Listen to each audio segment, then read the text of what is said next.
Dan Heron's mind was also filled with thoughts about Jin. Jin was the youngest of the 13 children in the Runcandel family. He was born with a golden spoon in his mouth, a healthy body, and the talents that came with the bloodline. Despite all of this, what Dan felt was despair. Why would someone like Jin feel so pitiful and hopeless? Was it because of anger? Because he was the youngest? Because he wasn't in line to inherit? No, it wasn't those silly reasons. As these thoughts ran through his mind, the two of them continued to fight, exchanging blow after blow. Suddenly, Jin looked at Dan in surprise. In front of him, Dan's body was slowly cracking apart, but to pull back his sword now would be an insult to him. So the fight continued. God damn it, I'm sorry. Please understand, Jin thought as he swung his sword toward Dante. Just as his blade was about to strike Dan's neck, Jin managed to stop in time. But when he looked up, Dan had collapsed to the ground. Jin immediately shouted, "Get some healing over here now." At the same time, Viradin arrived at their side.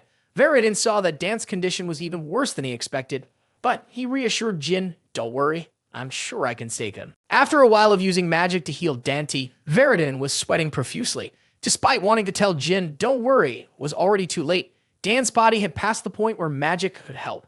It wasn't just his bones, even his internal organs were severely damaged. On top of that, his aura was raging inside his shattered body. Using healing magic now would only prolong the pain. At this point, there was only one way for him to survive. Thinking this, Viradin turned to Jin and said, "This will be a secret between the three of us." At the same time, several of Viradin's guards rushed over, reminding the young master that he couldn't use it here and advising against it. They quickly grabbed cloaks to cover Viradin. When Cosmos saw the Zipple family crest on those cloaks, he froze in panic. To avoid certain death, he knew he couldn't anger the Zipple family. He quickly shouted to everyone, "Blindfold yourselves. We'll all die if we keep looking at them." Viradin couldn't help but notice how quick-witted the old captain was. At that moment, he pulled something from the chain around his neck. It was a gift from his family, a drop of blood from Numberus. Numberus, who had witnessed the death of the god of hope, the founder of the Vankelis sanctuary, was killed in a horrific event. At that time, Numberus shed 8 tears and hundreds of drops of blood. The tears had the power to bring the dead back to life, while the blood could heal any wound or illness in an instant. These events quickly became the talk of everyone, and without a doubt, the tears and blood were considered priceless treasures. Major organizations like the Zipple family searched high and low for them. Now they were seen as relics of the god only mentioned in legends. Jin saw Viradin take out the object and asked, "Are you really going to use that?" "That's the plan," Viradin replied. "That's why the three of us have to keep it a secret."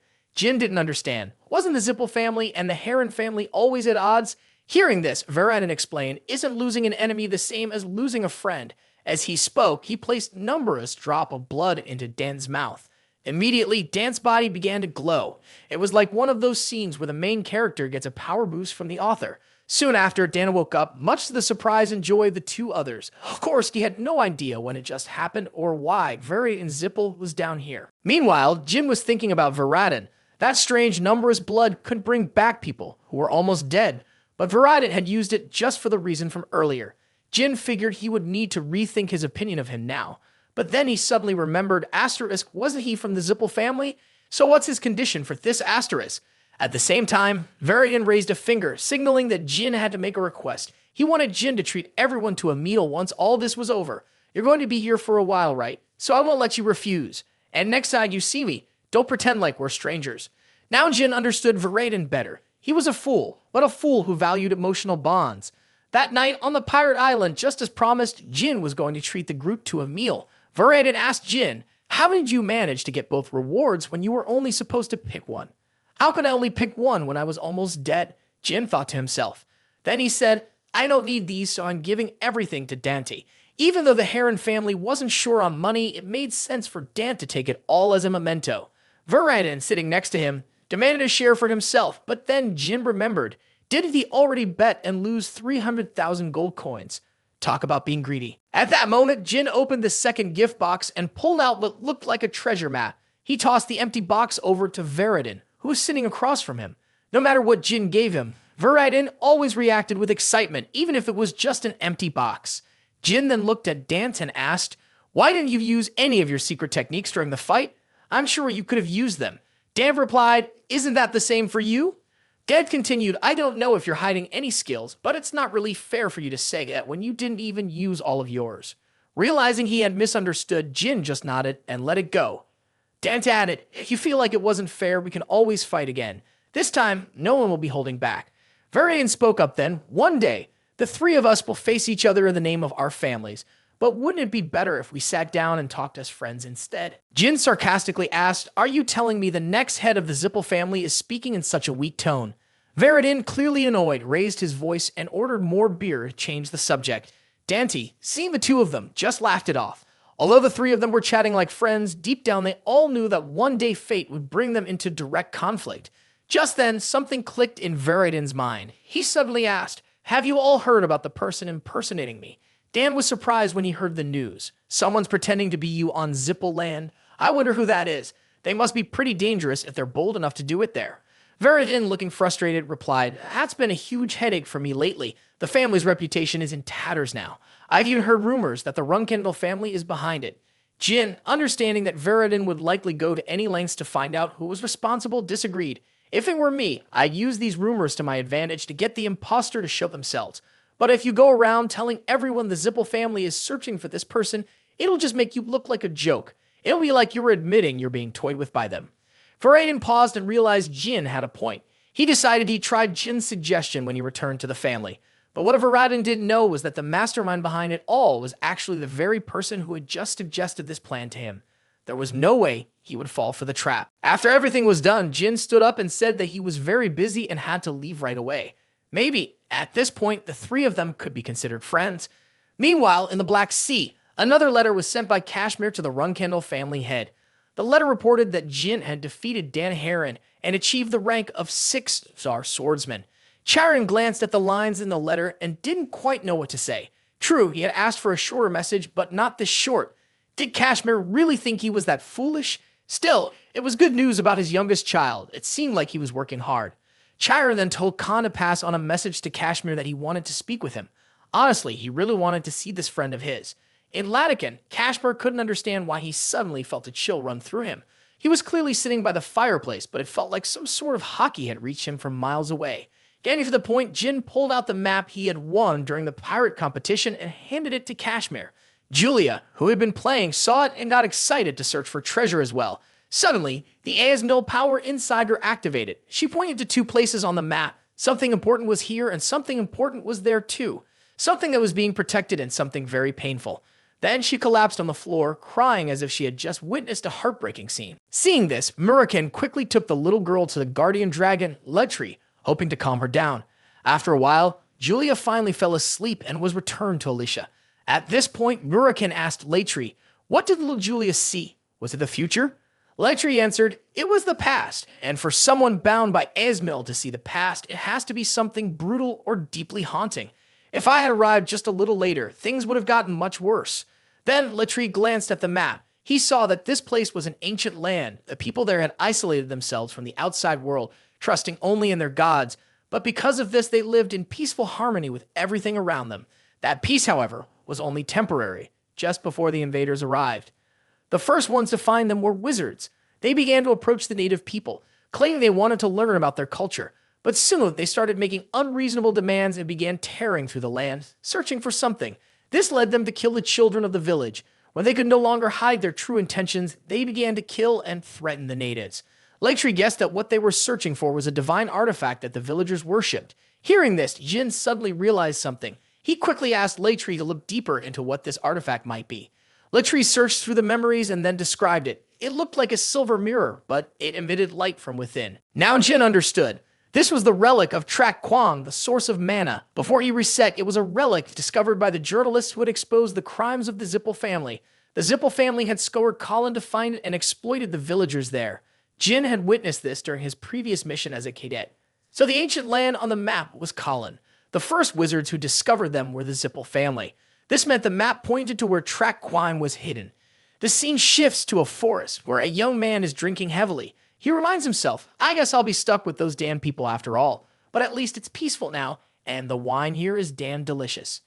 Inside a small house, a girl is performing a ritual. It's finally time. Through tears, she says, now I need to prepare to welcome our guests. Back at Jin's mansion, he couldn't help but remark, I can't believe those pirates have a map like this.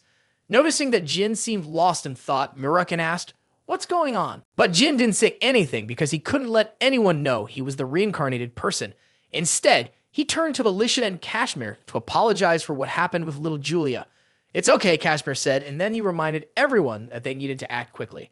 "First, let's have Hufester investigate." Jin felt that things were progressing, but now it was even harder than before. After the people of Colin were slaughtered by Zipple, their population had been nearly wiped out. The survivors were being held captive in Colin. So the question was, could they find the artifact before the murderers did? 2 weeks later, on May 17th, 1796, in Latican, a young man was stumbling drunk down the street when someone approached him and started a conversation. That someone was Jin Runcandel. "Why don't we talk? We're in the same boat. I'm a big fan of alcohol too," Jin said. The young man, thrilled to find a drinking buddy, responded eagerly. It was then that Jin asked, "Your skin color looks a bit unusual. Where are you from?" The young man replied, "People from my family all look like this. My hometown is far from here." "Far from here, you say? I just happen to have something like that too." As he spoke, Jin pulled out a map. The young man was surprised when he saw the markings on it. He then smashed the bottle of liquor he was holding and shoved Jin away. But it was already too late. He had been surrounded by Jin's group. Now he understood. These people had approached him because he was a Colin. The Colin man asked, "Who are you?" In response, Jin pointed toward Murakin and Latri, saying, "Those two are dragons. We are followers of the commander of the Latican outpost." The young man finally settled down. Earlier, he had thought the three of them belonged to the Zipple family. Jin then explained everything to him, from Latri's vision of the past and what had happened, to the map they had taken from the pirate island. After hearing Jin's story, the man told his three companions, "It seems you all need to meet my sister." When they arrived at her house, the woman greeted them and said she had been expecting them. Murakin and Jin exchanged a look. The phrase "been waiting" felt a little strange to them. Jin studied her, unsure whether to call what radiated from her holy power. It was something that didn't belong here. Was it because of the noble bloodline of the Collins, or was she someone chosen by their faith? At the same time, the blindfolded woman turned to Jin and said, "The one born in the Temple of the Sword and chosen by the darkness." She then faced Murakin and Latri, continuing, "The last dragon of the Shadow Dragon clan and the guardian dragon of the Great Asmil." She turned to Jin and continued, "Don't be surprised. This is just a small trick." Jin looked at the girl in front of him, wondering if she might be a deity. He'd felt this kind of aura before. Laos had explained that she was merely a bridge, an intermediary. Murakin asked, "Are you the avatar of an ancient god? If so, your presence will soon vanish." He then added, "Which god do you represent?" She didn't answer directly, but said, "Even if I told you, you wouldn't understand. More importantly, could you show me the map?" Jin handed her the map and asked if she could decipher the ancient script on it. After looking it over, she realized that it had been made by her late grandfather. "This map has two possible outcomes," she said. "One is that it will bring the Zipple family more cruelty and violence. The other is the hope of the Runcandel family. This means that their daily prayers have finally been answered." With that, Lhasa turned to Jin and Murakin and made an offer. "I will repay you by calling upon your god, Solderit, with all the power I have left." Hearing this, Jin, who had already planned to go to Colin, didn't hesitate to accept. However, he made one thing clear.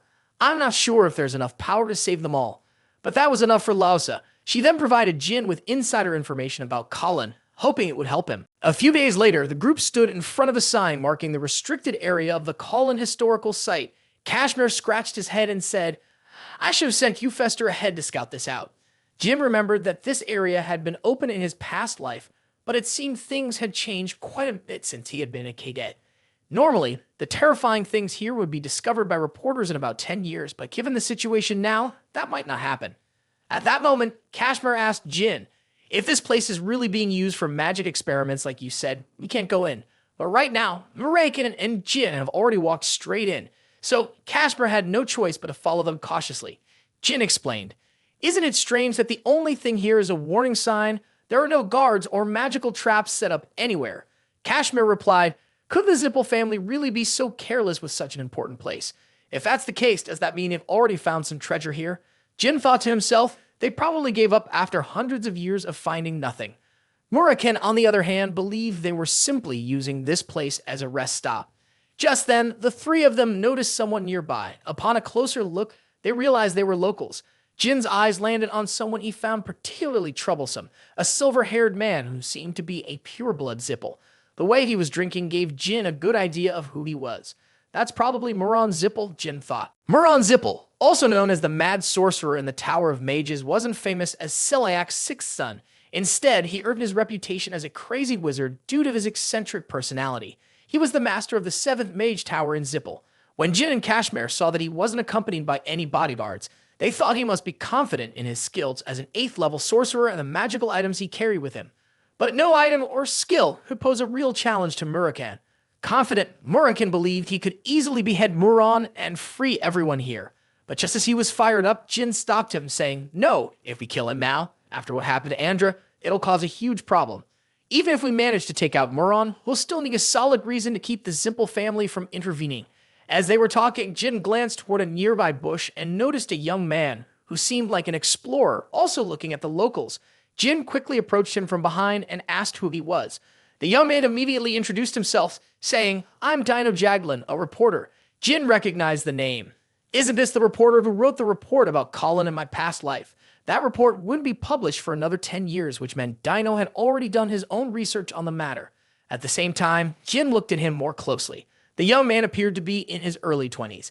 Despite his fragile body, he had managed to spark a conflict with the Zipple family. Quite impressive, really. After thinking for a moment, Jin asked, "Did you come here to find a big story? If so, what's the content?" Before answering, Dino wanted to know who this person in front of him was. Jin replied, "We're just passing through, so don't worry too much." He added, "It seems we're here for the same reason as you, the journalist." Dino was surprised to hear this. "Do the three of you know what's going on with the people of Colin?" He then pulled a stack of documents from his bag and handed them to Jin. After skimming through them, Jin saw that these were the journals Dino had gathered from the people of Colin. Dino continued, "I've already made contact with Moran Zipple. A few days ago, when he was drunk, I asked him a few questions and found out he wasn't carrying any bodyguards. So I'm sure there's no reason for him to get the three of you to try to get answers out of him. In fact, killing you would be easier." Now Jin understood. He asked Dino for a favor, though the author doesn't specify what it was. Meanwhile, Moran was still heavily drunk, surrounded by bottles of liquor. He was complaining about his fate, upset that, after making a small joke, the old men in his family had sent him to this place. In his frustration, he needed to vent, so he threw a bottle of alcohol at Colin, who was standing nearby. At that very moment, Dino arrived. He looked at the scene and smiled. "Isn't this the guy I met a few days ago? But it looks like you're not alone today." Dino quickly explained, "These three are travelers and storytellers. I brought them along because I thought you'd like them." Dino pretended to scratch his head and apologize. When Muran heard this, he reluctantly agreed to let Jin's group in. "It's an honor to meet you, Mr. Moran Zipple."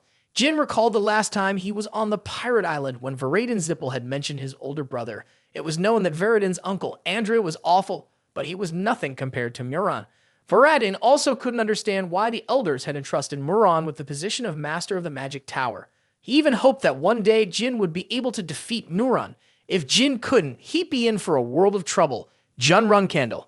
Back to the present, the drunk Muran seemed eager for Jin's group to share their journey. Jin just smiled and let it pass.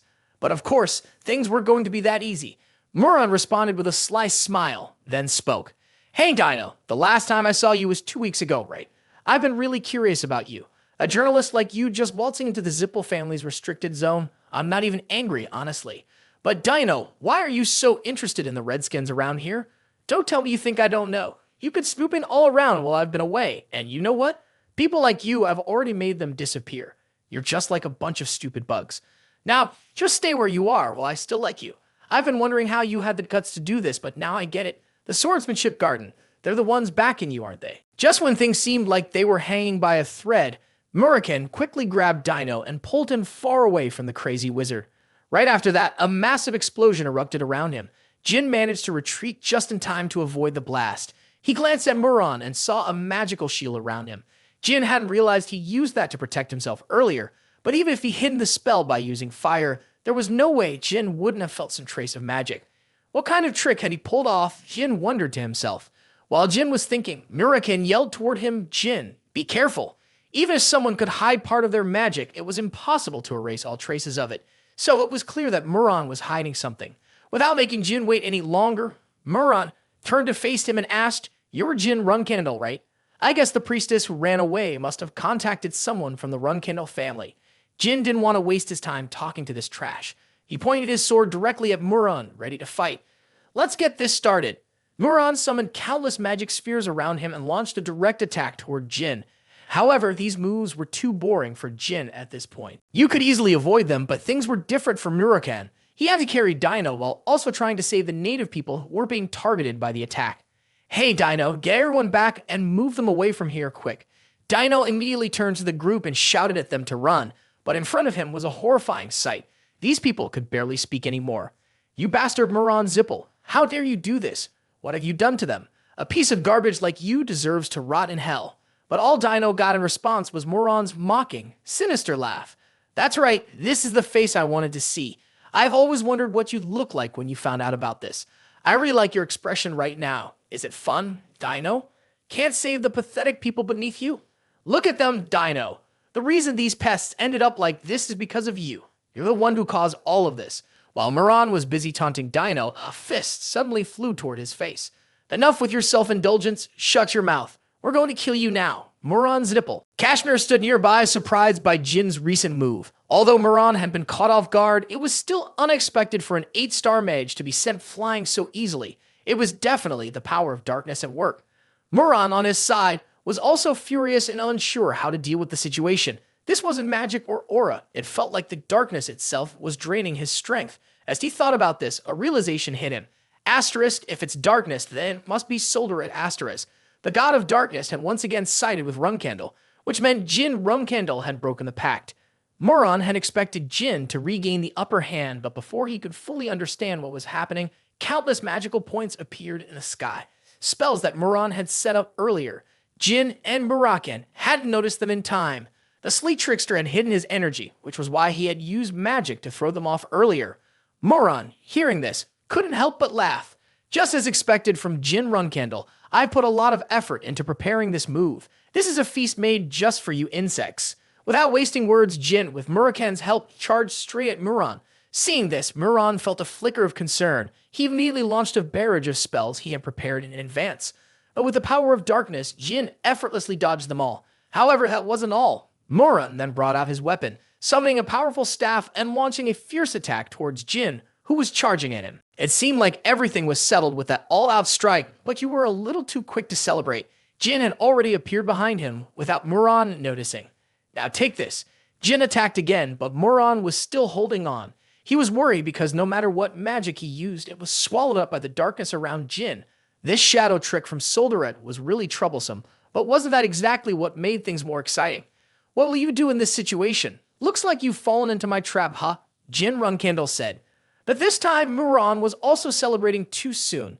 Jin quickly broke free from his trap. Ha ha ha. Jin Runcandel, you're giving me quite the thrill. I bet it'll feel great to take your life. Moron laughed. Thanks to you, I'm finally able to shine in this damn place, Jin said, glancing down with worry. But these are all magical traps. If I keep fighting, I'll run out of energy and die. I should avoid them. Meanwhile, Nureket and Kashmir weren't just sitting around either.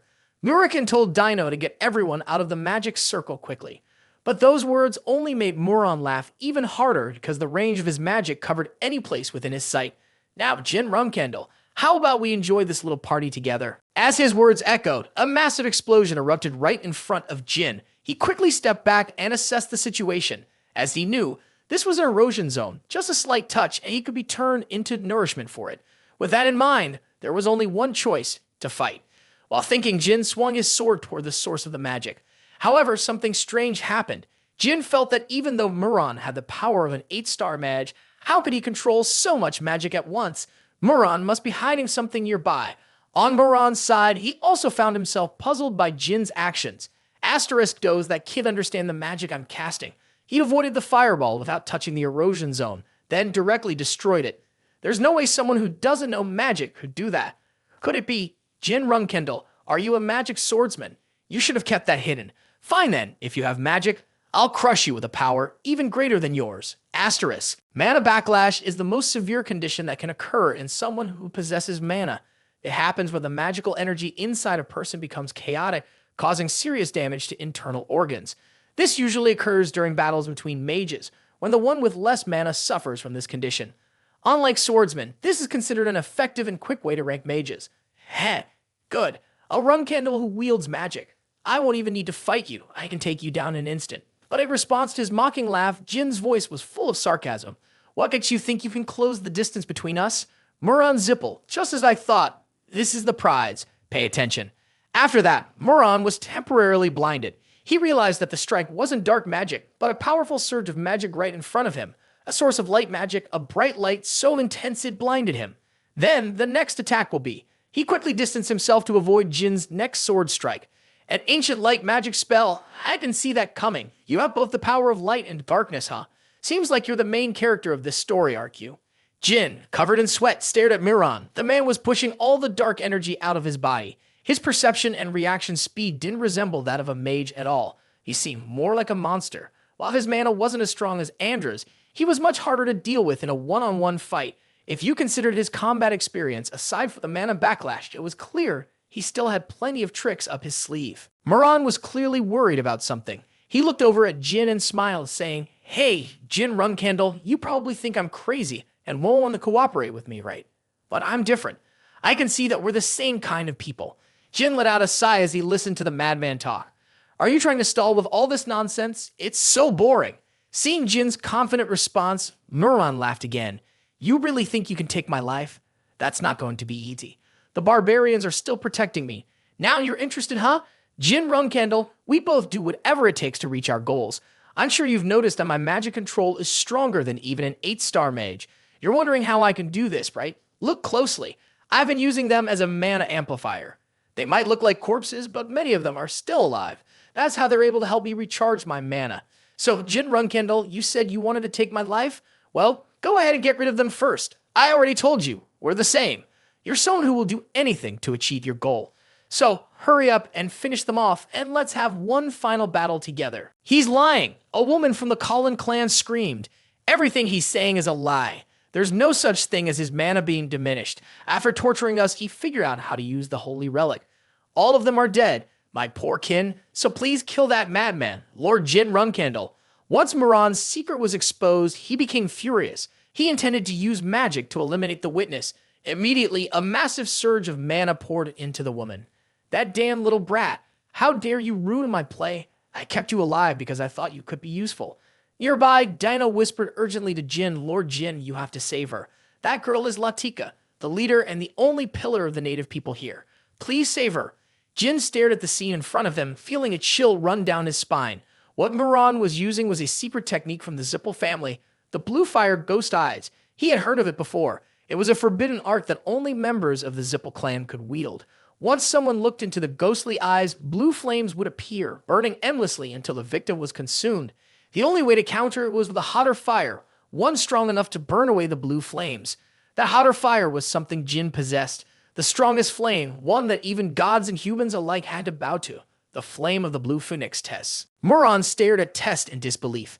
How could he possibly believe that Tess had chosen someone from the Runcandel family in this day and age? Everyone Tess selected became one of the greatest magicians. How could it be a sword mage instead? At the same time, the girl in Jin's arms began to wake up. She felt the flames surrounding her, but they weren't hot. In fact, they were protecting her. "Thank you," she said softly. Jin looked at her and replied, "If it weren't for you, I'd probably be caught in that bastard's trap. Now, you can rest easy." However, the girl refused to let go, knowing the magic Jin was using came from the holy relic. It wasn't over yet, though. He hadn't fully obtained it. He had only taken a small amount of power through the locals. Latika spoke up, explaining, "The relic is hidden in a place only we know. If you're here on Laos's request after this battle is over, I'll take you to where it's hidden. So please help us end this suffering once and for all." Miran scowled. "What's with that look on your face, Miran Zipple? You seem shocked to find out that I'm the one Tess chose." Jin sneered, "Magic traps and demons. Is that all you have? It's time to end this game. I'll send you to hell soon enough." Miran, surprised by the mention of hell, responded with a mocking question. "Hell? Ah, you're talking about the lover of the witch Hellerim? The one who once drank with the king of the Black Sea, and now you're daring to speak the word hell in front of me. I'll show you what hell really is." As he spoke, a massive magical black hole appeared. The strength of the black hole began to pull Tess's power into it. Despite this, Tess's overwhelming green flames made Miran struggle greatly. Watching this, Jin sensed Tess's anger, likely triggered by Miran's previous attack. At the same time, Murakin appeared in front of Jin after making sure the locals were safe. He quickly warned Jin, a move Miran just used as the technique of the Demon King Orgel.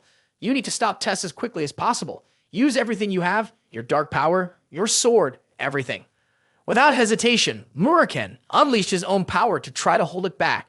Jin, feeling the urgency, rushed forward, hoping to destroy the portal to hell. But things weren't easy. The overwhelming flow of mana immediately caused Jin internal injuries. He couldn't break Tess free from the black hole just yet. Muron grinned as he looked at the screen. Just a little longer, Jin Runcandel. Soon, I'll possess divine power and you'll be the one facing death, descending into hell. He was savoring the moment, but suddenly something felt off. In front of him, Jin Runcandel was still able to raise his sword and charge forward. Even if I swing this sword 10,000 times, the result will still be the same as the first time. Everything I have is in this sword, so I'll cut through it, this day in hell. And just as Jin's sword came down, Merlin Zipple's body and the demonic power he wielded were cleaved in two. A dark, eerie energy began to gather and cracks spread across Moron's power. In an instant, his hellish strength shattered, leaving him in a state of shock, unable to comprehend what had just happened. How could this be? He was sure the kid was finished. Why was it like this? As he stood there, eyes wide with disbelief, a streak of green fire shot past him. The power of the great mage, Phoenix Tess. Behind that fire, Muron was left as nothing more than a lifeless, withered corpse crying out in pain. Looking at the scene before him, Jin still couldn't understand what that strange power he had just unleashed was. The dark energy the shadow figure released felt completely unusual, and more importantly, this was the first time he had ever sensed anything like it. Could it be a fragment of the sword's core? Lost in thought, Jin turned to look at Muron, who was barely clinging to life. At that moment, Muron's staff began to glow. This startled Jin a little. What? He can still use his power after that blow. Before Jin could be more surprised, Muron lifted his staff and slammed it onto the ground. His body shattered into pieces upon impact, clearly having reached the limit of what a human body could endure. At this moment, seeing his opponent finally fall, Jin let out a sigh of relief. But it didn't last long. He quickly collapsed, unable to stand any longer, much to Muroken's concern. The battle had drained almost all of his strength and left him with nothing else he could do. As for the magic staff, the kind used by the Tower Lords of the Zipple family's magical towers had a special function few people knew about. Thanks to a small symbol on the top of the staff, when its owner swung it, the symbol would activate and send a distress signal directly to the magical tower. This meant one thing, Jin, you don't have much time to rest. Wake up quickly and get out of here. Moments later, Jin woke up from the strange sound he had heard. You're awake. Kid, if you're awake, hurry up and drink this, Muroken said, pouring something into Jin's mouth without hesitation. Jin had no idea what Muroken had just given him. He gagged and looked at Muroken, asking, what is this? Muroken explained that what Jin had just drunk was a unicorn horn, a special potion that worked wonders for people suffering from mana poisoning. As he heard this, Jin began to feel the effects of the potion. It was true. He was already feeling better. The mana in his body was calming down. While the dark energy and aura were still mixed together, it was much better than before. At this point, Kashmir finally felt it was safe to approach and check on Jin. Young Master Jin, you did great, Kashmir said. Jin quickly asked, where did you get that unicorn horn, Lord Kashmir? It turned out that the unicorn horn didn't actually belong to Kashmir. It belonged to the two people standing over there. Apparently, during a drinking session with Muron, Dino had heard him mention he had stolen a unicorn horn from a family, and later, Lady Latika had found it. At this moment, Latika finally had the chance to introduce herself. She introduced herself as Latika, the one temporarily taking the role of the tribe's high priestess in place of Lausa. She also promised that she would never forget the favor Jin had done for her today. If you're all here, that means the high priestess must have asked you to help us, right? But it's not rescue in the literal sense. What she wants is for you to assist us in restoring our sacred artifact, she explained. Upon hearing this, Muroken immediately stood up and asked, I'm a dragon who has lived for 3,000 years, but I've never heard of such a sacred artifact. At first, I thought it was just a lie. But after seeing that madman's magical power, I started to reconsider. As you said, he used the sacred artifact to greatly boost his strength, right? Now I have one question. The owner of that artifact, the god you worship, what is their name? Latika quickly answered, the god's name is Claim. After hearing this, Muroken was even more puzzled. He had never heard of a god by that name. As the tense exchange continued between the two, Kashmir finally spoke up, well, if this is all true, maybe we should just go find the artifact first and then leave. That would solve everything, right? Besides, this is Zipple territory. We don't know when they might discover us and come after us. With Mr. Kashmir's opinion, Latika didn't disagree. However, there was one more small issue. In order to get the holy relic, we first needed to restore it. And to restore it, we need sunlight to break the seal. That's when Muroken finally snapped, shouting, Isn't it midnight right now? How are we supposed to get sunlight to break the seal? You're calling this a small issue. I thought that was the hard part, but apparently it's not. Latika then added a few more requirements to the process of breaking the seal. First, we need to gather everyone, then perform the ceremony. Murekin was about to lose his mind. Meanwhile, after hearing the entire conversation, Jin started putting together some clues about the Zipple family, the holy relic, and the daylight. What could that mean? It felt like there was something missing, something really important that he had forgotten. At that moment, Jin suddenly remembered the tower, the magic tower. He shouted, startling the other three. We don't have much time left. Soon, they'll be here using this. Just as Jin said, the army from the 7th tower, led by Mater Elner, the vice tower master, was rapidly making its way toward them. Back with Jin's group, Kashmir nodded in agreement after hearing Jin's warning. Based on the F carved into the staff, it seemed clear that Muran was the owner of the magic tower. Although not entirely certain, the information they had gathered suggested that the Zipple family's masters might have some trick up their sleeves to summon weaker mages to fight on their behalf. When Norican heard this, he was visibly alarmed. He asked, do the descendants of that family know about this? If that's the case, are we all standing on a pile of burning coals right now? To calm him down, Kashmir continued, as we know, each tower has at least 100 mages. Most of them are ranked 7-star or 8-star, and on top of that, we now have to protect the civilians as well. If they come in full force, we'll be in serious trouble. At this point, Jin asked, how long will it take for those people to get here? It was understood that it would take at least 2 hours, as the 7th tower was located all the way at the northern edge of the continent. Immediately, Jin began to think through his strategy. A few minutes later, he turned his gaze toward Kashmir and asked for his full support. As for the exact plan, that would become clear in due time. After hearing the plan, Kashmir was stunned. He opened his mouth as if in disbelief and exclaimed, are you out of your mind? If you delay for even a moment, you and everyone else will be doomed. They'll definitely reject you. In response to Kashmir's concern, Jin's face remained calm and collected. Even if I offend them, they won't turn me down. There's not much time left. Mr. Kashmir, I'm counting on you. At this point, Kashmir had no choice but to go along with what Jin, the young master, asked. I will succeed, so you need to survive and come back, Kashmir said with determination. A short time later, Jin's group had reached the location of the Holy Relic seal. The Tikka tribe members had also gathered, ready for the ceremony. Now, there was just one last problem. Would they be able to hold their own against the overwhelming numbers of the Zipple forces? Thinking about it, Murekin grew even more frustrated. This is all your fault. Who in their right mind would call the enemy's subordinates after killing your leader? Back in my day, if you lost, you were on your own. No one would cover for you. Dim had gotten used to Murekin's complaints by now. He just sighed and muttered, didn't I already call Sister Luna here? Besides, Lord Kashmir has already gone to pick up the other person. Not making everyone wait long, the group from the 7th tower arrived. One of them reported to Mater Elner that the ancient ruins of the Long Coat were right ahead. Through a magical sight, he could see that the locals were holding a ritual, and there were also 2 strangers present. However, there was still no sign of Lord Muran. At the mention of the last point, Elner's face darkened and veins popped on his forehead. How could Muran be lost like that? He snapped. One of the team members, seeing his reaction, suggested calmly, maybe the locals have taken Lord Muran hostage. Eller paused, thinking for a moment. That makes sense, he said, his tone cold. My brother wouldn't die so easily. If Muran really is dead, I'll make every one of them beg for death at my feet. Meanwhile, below, Nuruncan also sensed the approaching Zipple forces. He could make out 6 dragons and around 30 mages. If things go south, I'll transform into my dragon form to fight. So, be careful, Jin. Without waiting for Murekin to continue his small talk with Jin, the entire army from Tower 7 suddenly appeared right in front of them. From what they could see, all 6 of the dragons seemed to be fire dragons. However, Murekin had no idea who these creatures were. They were too young compared to someone as ancient as him, a 3,000-year-old dragon. And they weren't actually fire dragons, but red dragons, an inferior subspecies of fire dragons. They were probably all servants of that dragon, Kadun. As they were talking, Elder shouted loudly from the front, introducing himself as the Deputy Tower Master of Tower 7, Mater Elner. So what I want to know now is, where is Lord Muran Zipple?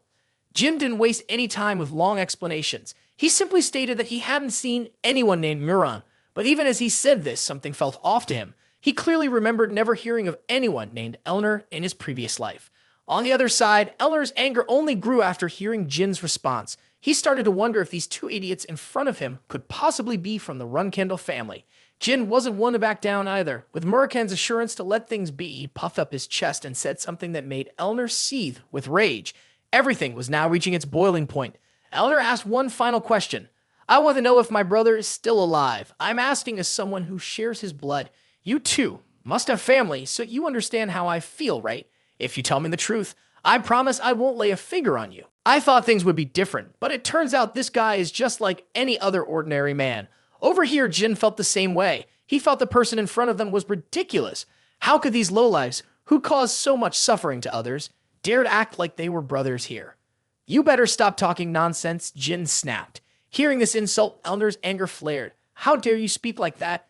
Do you really think those pests can be compared to the noble Zipple family like ours? At that moment, Elner's gaze landed on something. The black lump at the back helped him piece everything together. Looks like I'm late, huh? But I still have one question. If it was just you dogs, you wouldn't have been able to leave a mark on him. So you must have used some kind of trick, right? With that, he gave the order for his entire army to prepare for an attack. In an instant, all the mages began casting various elemental spells, and under Elder's command, they were unleashed all at once. Jin watched in growing concern. All of them were 8-star mages. This was looking bad. Since Jin couldn't hold his own, the author had sent someone else in. With a confident smile, she effortlessly countered their 8-star magic like it was child's play. A snowstorm suddenly swept through, leaving Elner shocked and horrified. Well then, let's see. I came here because I heard my daughter gave some flowers to a man. And I guess I'm too late, huh? Now you understand, right? Jin couldn't handle it on his own, so he had to call for help. This is my wife, Teleris Indorma, the 51st master of the Ice Palace. Over here, Elner was still in shock. Who would have thought that someone here could completely freeze an 8-star level spell so easily? The atmosphere around them seemed to freeze over as well, and what was even more striking was the person in front of them. She was colder than the air itself. One of the subordinates, witnessing this, immediately recognized who she was and shouted to Elner, "She's the master of the Ice Palace. She's not someone you can mess with, even if you're from the Zipple family." While the Zipple mages were panicking, Jin and Muraken were clearly thrilled. Kashmir must have succeeded. Muraken, watching the scene unfold, grew even more excited. The object in question was a frost frog, a creature that only those chosen could control. To think someone in this age could still manage that was amazing. The display of power seemed to be enough for now. The Ice Palace's owner called for her beloved frog, saying, "Come inside and rest. Let me handle things here for now." With a smile, she raised her hand, and in an instant, a massive ice barrier appeared, surrounding everyone inside. It was only then that Teleris finally had time to ask Jin if he was the one her daughter had chosen, and it turned out he was. Jin introduced himself as the youngest son of the Runcandel family. Teleris studied him closely, surprised. The internal injuries he had sustained were clearly more severe than his external ones, yet he was still standing. But she decided not to dwell on that for now. She then asked, "So, you're the one who killed my toy?"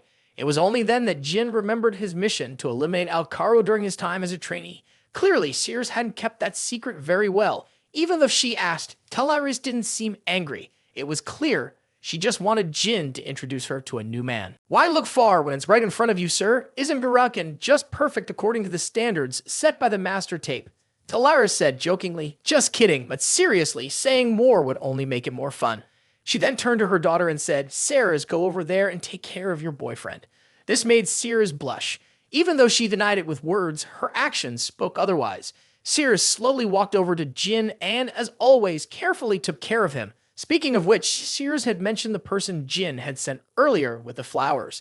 That guy looked like he was ready to risk his life. A man who's not afraid of anything, even daring to wake my mother up. "You really do have some good teammates," she said. Sears' comforting words made Jin feel a bit awkward. Shortly after, he coughed up a pool of black blood, which made Sears panic. As usual, she immediately grabbed a vial of medicine and gently treated him. "This means your feelings are there, but you're still hesitant on the outside." Without further emotion, Teleris shifted back to the battle. She guessed that Elner was probably a Zipple who wasn't of pure blood. The color of his hair was the clue. Elner, aware that his opponent far outclassed him, had already contacted his family. Now all he had to do was buy time until reinforcements arrived. With those thoughts in mind, Elner announced his name and title, hoping to intimidate Teleris into backing down. However, things didn't go as easily as he had hoped. Master Tape responded with a challenging tone. Elner hadn't made a move yet, but the old man beside him was already shouting at the top of his lungs. He pointed at Teleris, cursing her for daring to insult and cause trouble on Zipple's territory. After letting off some steam, he realized too late that he had made a huge mistake. Right in front of him, Teleris was moving closer, like a serpent slowly slithering in his direction. "Shut up." With just those few words, the sheer force of her authority made the old man immediately collapse to the ground. In an instant, all of Zipple's mages who were present raised magical barriers. Elder believed these barriers would block the cold air coming from Master Tape. At the same time, he launched a fire spell, hoping to counteract her freezing aura. Although he knew fire and ice were opposites, he also knew that raw power mattered most in a fight. With overwhelming magical strength, Talaris easily blocked and destroyed all of Elner's spells, causing him to break out in a cold sweat. He realized he could very well die here, but the pride of his Zipple mage wouldn't allow him to surrender. Elder gripped his staff again and prepared to continue his attack. As Master Tape Talaris wore a look of frustration, a massive explosion erupted, lighting up the entire sky. So, what do you think? This is the power of fire, personally granted to me by the family head. Even someone like you can't escape it. As soon as the words left his mouth, he froze in shock.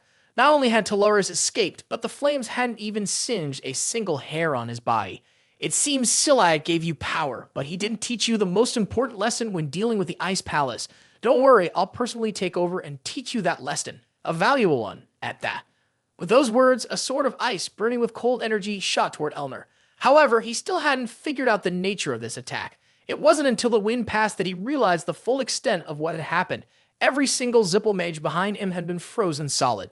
Oh my god, how did that happen so quickly?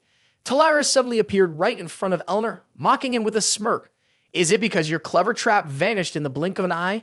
Or maybe it's because your arm, well, it's gone now, isn't it? When those words were spoken, Elner suddenly realized that his arm had disappeared. Surprisingly, he didn't feel any pain. One shock after another, Talaris' sword was now pressed right against his throat. This was enough to shake Mager Elner's entire worldview. How could he possibly believe that the difference in power could be so vast? At this rate, even if a rescue team showed up, they would just become easy targets for that monstrous woman. Just when things were at their most critical, a magical circle appeared right beneath Elner's feet. To his and Talaris' surprise, all of the Zippo tribe members and Elner's men were teleported away by the magic. At the same time, they found themselves transported to another location. The people there told him, from now on, Elder can leave the rest to us. The White Knight faction will handle this properly. Back in the forest, Talaris was furious after being outwitted. At that moment, a massive ship appeared, heading toward them. Murankin immediately recognized it as Kozak, a warship used by the Zipple clan. Jin looked at the ship and feared the worst. The people controlling it were from the White Knight faction, the strongest team, made up of the most carefully chosen Zipple warriors from their clan. As you may already know, no one likes to meddle in matters that don't concern them. Talaris, the owner of the Ice Palace, sensed the tension rising and decided to excuse herself and leave. However, she promised to escort Jin and the local residents to a safe place. Despite her offer, Jin refused. You want to complete the ritual before leaving. If the ritual isn't finished, no one will be able to stand against the Zipple in the future. More innocent lives will be lost, and the situation will spiral even further out of control. So please, I need your help, he pleaded. Faced with Jin's unshakable determination, even in the face of death, Talaris had no choice but to relent. She gave him 1 hour to finish everything. Before leaving, she mentioned that after this ordeal, she would meet with Jin's parents to discuss something. What they would talk about, however, remained a mystery. Meanwhile, at the altar, the ritual was progressing smoothly. At least, it was until Jin arrived and shared news about the imminent danger. He wanted to know if there was any way to speed up the process. Tika responded, "Thank you, but you need to leave immediately. I know exactly what's coming, and Jin, you must go before they get here." Still, anyone who knows Jin would understand his nature. He's not the type to run from danger, especially when the situation involves a sacred relic that could make him stronger in the future. With firm resolve, Jin pressed Tika again, asking if there was any way to hasten the ritual. Seeing the sincerity in his plea, Tika finally answered, though it wasn't the response Jin had hoped for. Only the holy maiden Laosa has the power to speed up the ritual, she explained. The conversation between the two people was overheard by Sears. If that Laosa girl is still alive, then everything would be easy to resolve, Sears said as she summoned an ice toad. Now, let's go. With this, we can bring her here no matter where she is. Outside, on the front lines, Lady Talaris noticed her daughter was having fun, even though she wasn't sure what Jin was plotting. Still, he probably had to keep his promise, right? Mr. Murakami also shook his wrist dramatically, preparing for battle. Time to make my move. At the same moment, above them, the group introduced themselves as the White Knight Knights of Zipple. I'll be direct. One of them said, "Ice Palace, you have a chance to leave. All you need to do is hand over the one who killed Muran, Zipple, and the others." However, the only response they got was a cold, indifferent look from Talaris. If you want to cooperate, then bring Celiac here, Ice Palace said, pointing his sword toward the commander. Then there's no other choice, the leader replied. With those words, he conjured countless fireballs. Now scatter. Immediately, the fireballs launched toward Murakhan and Talaris, aiming to attack them. Of course, these attacks weren't going to trouble a dragon like Murakhan. He and Talaris easily merged their fire and ice powers, destroying all the magic and sending a counterattack right back. Up here, the White Knight group isn't made up of pushovers. With the strength of the strongest army in Zipple, they easily blocked that attack. While giving orders, the commander glanced over at Murakhan, wondering Asteris, who is this person standing in front of the Ice Palace? No ordinary person could stop that magic with their bare hands. Asteris, clearly, this person wasn't someone to be taken lightly. After thinking for a moment, the commander immediately ordered his subordinates to send a message to the family. Asterisk, we're using the war cans. Asterisk. Meanwhile, Jin and Kashmir had just arrived at Lausa's room. To Jin's surprise, Lausa had been waiting for him there for a while. She had seen everything coming. Let's go now, before it's too late. Back on the brutal battlefield in the forest, it now looked more like a night at a music festival. Two powerful forces of ice and fire collided, making the scene even more intense. Amid the storm of magic filling the sky, one person kept fighting with his fists, or more accurately, with a dragon. Was Murakhan really planning to punch through that warship with his bare hands? He'd have to be dreaming. Still, despite the pain in his body, he was now gifted with a new power. This was the special gift from the Ice Palace owner, the Ice Armor. When you've got something new, you make sure to enjoy it. So, with his savage grin, Murakhan continued his performance in the middle of this magical night. Murakhan easily used his bare hands to grab a huge rock and threw it straight at the ship. Nearby, Talaris smirked to himself. Earlier, a kid Jin had mentioned that the Zipple family wanted this land and wouldn't use their war cannons. Both sides had to avoid casualties in this battle. Clearly, at this rate, our side would win for sure. Meanwhile, up above, Commander White Knight knew exactly what Master Tape was thinking. He was confident that he could surprise Talaris in ways he wouldn't expect. However, right now, he still hadn't been given permission to fire. Plus, there were the locals and the two missing people to consider. The commander wondered what exactly they were planning. Just then, the order from his family came through, eliminate them. What more was there to wait for? The White Knight's strongest attack was ready to be launched. A massive mana sphere formed immediately. Before the final blow could be delivered, the commander once again advised Talaris to make a wise decision. This is your last chance, he said. When I count to 3, if you haven't left by then, I will wipe you all out. And then, one by one, the words came. 1, 2. As soon as he reached 2, series of the others suddenly appeared out of nowhere. This time they had really caught the whole school of fish. The moment they set foot on the ground, everyone's eyes went wide at the horrifying sight above them. At that very moment, the final voice was heard. Immediately after, a massive surge of energy rushed forward, nearly destroying everything in its path.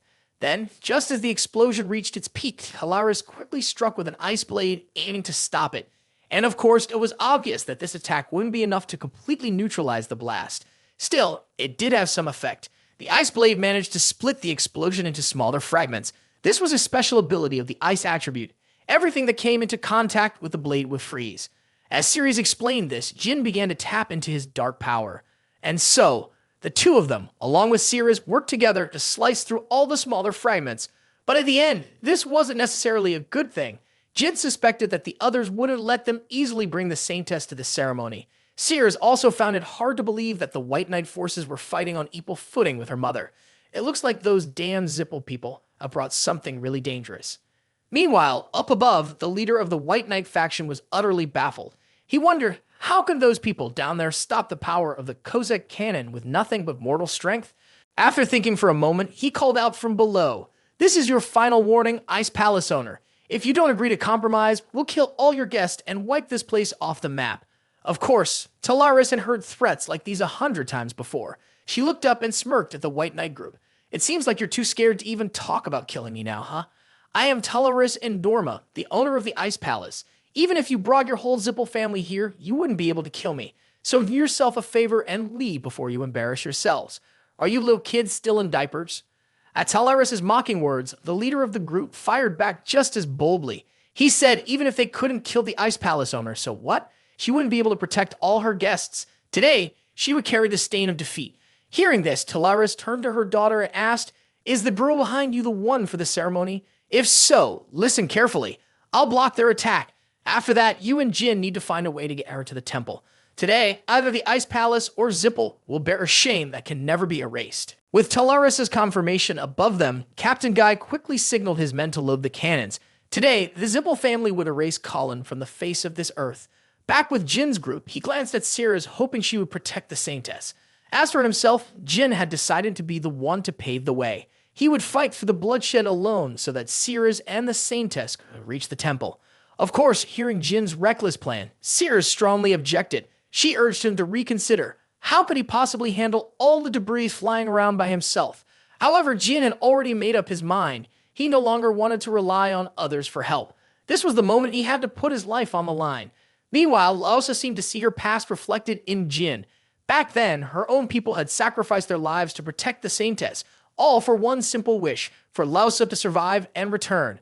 Back then, they told me, bring back a savior for the tribe. At that time, Laosa had even questioned whether her choice had been a mistake. Was it really right for her to live in hiding on a small island while her divine powers slowly faded away? Did that savior even exist?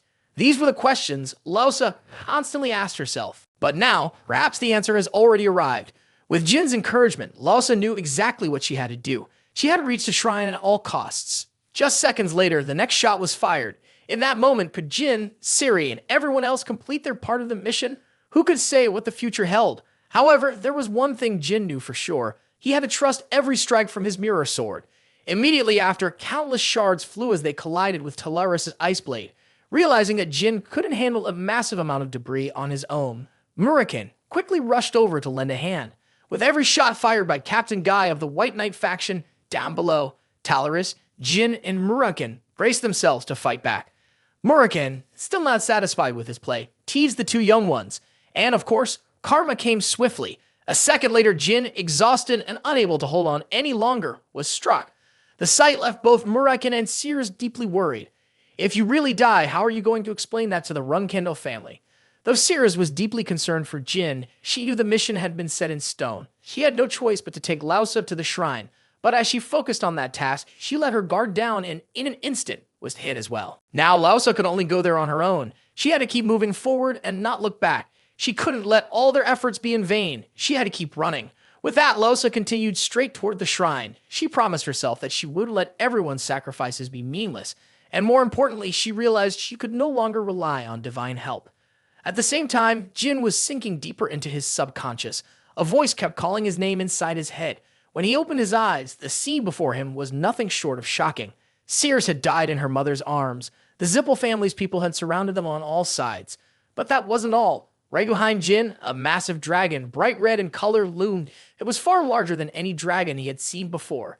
This was Kadun, the guardian dragon of the Selaic family head, and the creature in its claws was none other than the shadow dragon, Muraken, who was barely clinging to life. So it turned out that everything had come to an end. Seeing his own lifeless body on the ground, Jin realized that he had failed. At that moment, the voice spoke to Jin again. You must be wondering when everything went wrong, right? Maybe you think you shouldn't have ended Moran's life. You probably thought you should have helped the others escape. It's a shame, but neither of those things were the right choice. From the very beginning, you should never have helped them. I'm sure your mind is now full of regret. Jin, angry at the voice, immediately responded. But what really made him furious was himself. Even though he was dead, the fact that he was still weak hadn't changed. It was because of him that everyone else had to die. I understand now, came the voice's response. Then, never forget this feeling, along with the snap of that person's fingers. A new vision unfolded before Jin's eyes. A voice introduced itself as Clem, someone sealed inside a mirror with the help of Solderit. I've been waiting for you, Jin Runcandel, the one chosen by the dark god Solderit.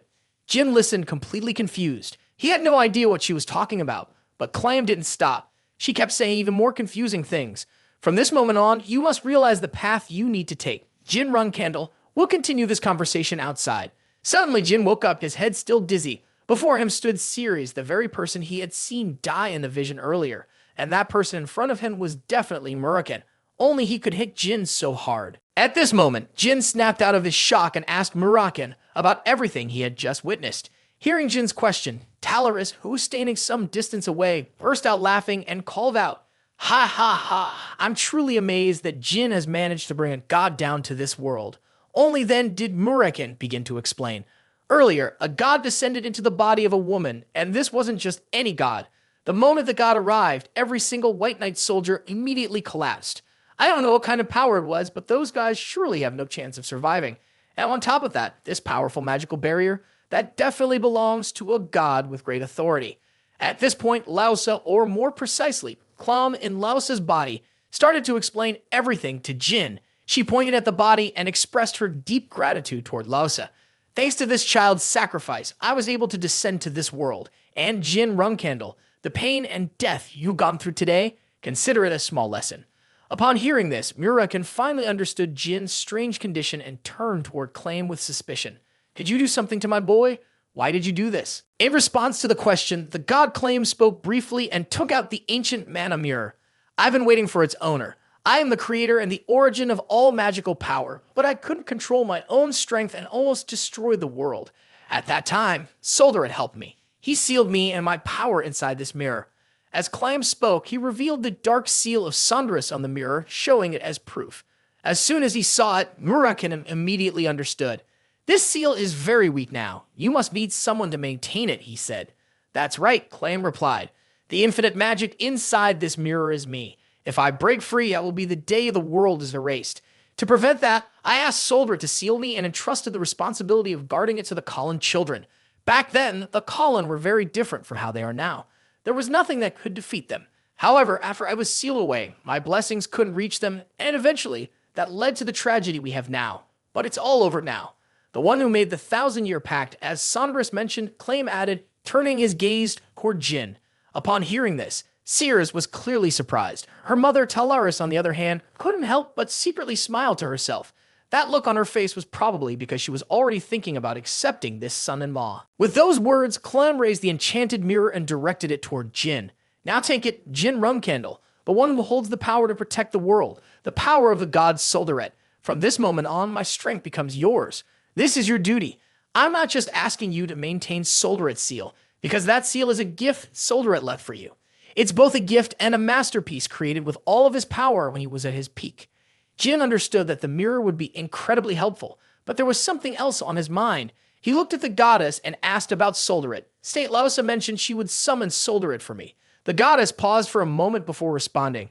Lausa may have promised that in the final moments of her life, but Soldaret will never respond to anyone's call, even if they are his shadow dragon guardian. She then apologized on Lausa's behalf. As for Jin, he understood Lausa's struggle. After all, had she sacrificed herself without expecting anything in return? At the same time that Jin was speaking, the god within Lausa's body suddenly realized something. Perhaps time had run out. She turned to Jin and said, "You received everything you need for the future. Above all, your actions have saved the suffering Colin children, and for that, I'm truly grateful. Child of Soldaret, you are our savior." As she spoke, the god slowly began to fade, dissolving into a mist. Or more precisely, the god returned to the mirror once again, leaving Jin with a blessing for the journey ahead. Right after the conversation between Jin and the ancient god ended, Talaris interrupted, "While I'm certainly surprised to see a god thank a human, there's something more important. We should leave now, shouldn't we? The Zipple people can't stay here forever." Jin immediately agreed, ready to lead everyone out. At the same time, within the mirror world, Lausa in her subconscious form met with the god of her tribe for the last time. Though they both apologized for what happened, wasn't the mission already accomplished? Now is the time to watch over Jin Runcandel's steps. His unwavering determination will create a new world, a world where pain no longer exists. Back in the real world, Jin began saying his goodbyes to everyone. The Colin girl thanked him once more for everything that had happened before. It's been over 10,000 years since the Colin became slaves to the Zipple. We're so fortunate that the mirror is finally in your hands, Jin. If it weren't for you, all the sacrifices would have been in vain. As for Jin, he didn't bring up the past anymore. Instead, he told the other two to head to Hewfester. "I've already arranged accommodations for everyone at the Hewfester Association," he said. Hearing this, the two of them raised a question. "Aren't you not getting any help from your family?" Jin didn't say much. He just handed them a piece of paper. "This is a letter of recommendation from Miss Lunar Runcandel. Just present it when you get to the association, and it will help you."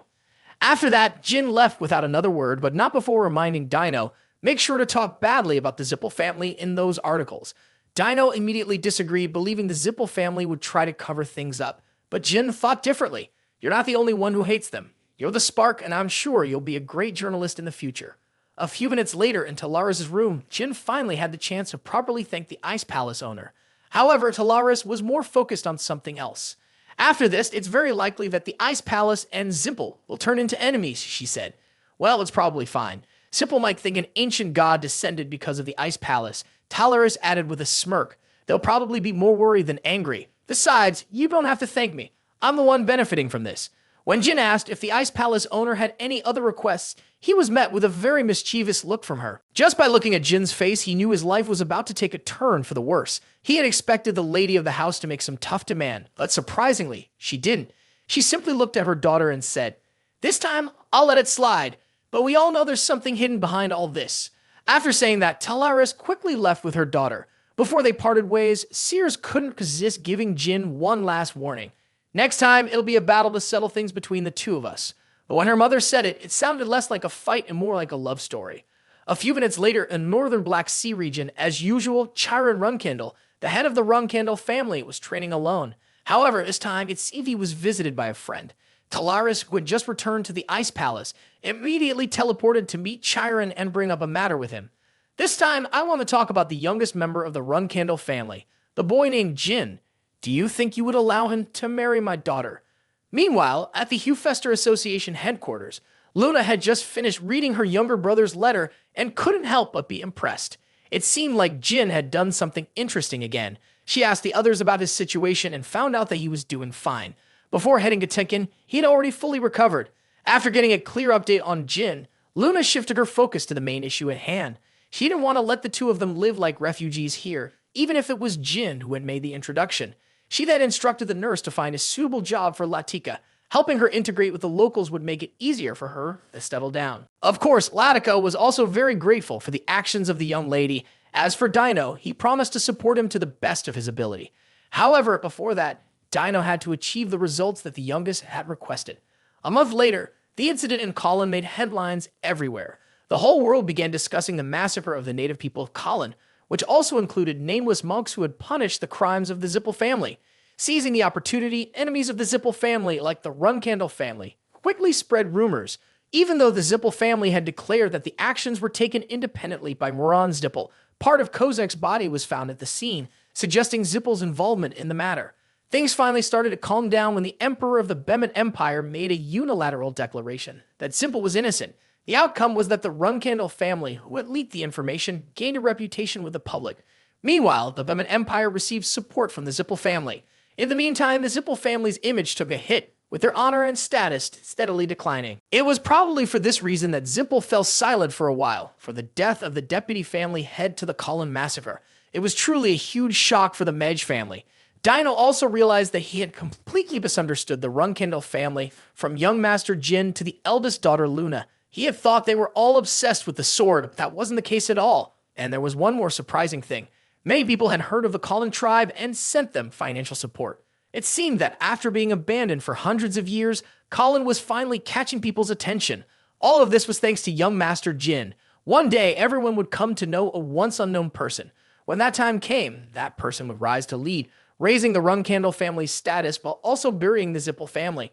A few days later, in northern Black Sea region, Han, who was on his way to report to the family head, came across something unbelievable. A giant ice mountain has risen in the middle of the Black Sea. Before he could be more amazed, he realized that the ice mountain belonged to Ice Palace owner Talaris.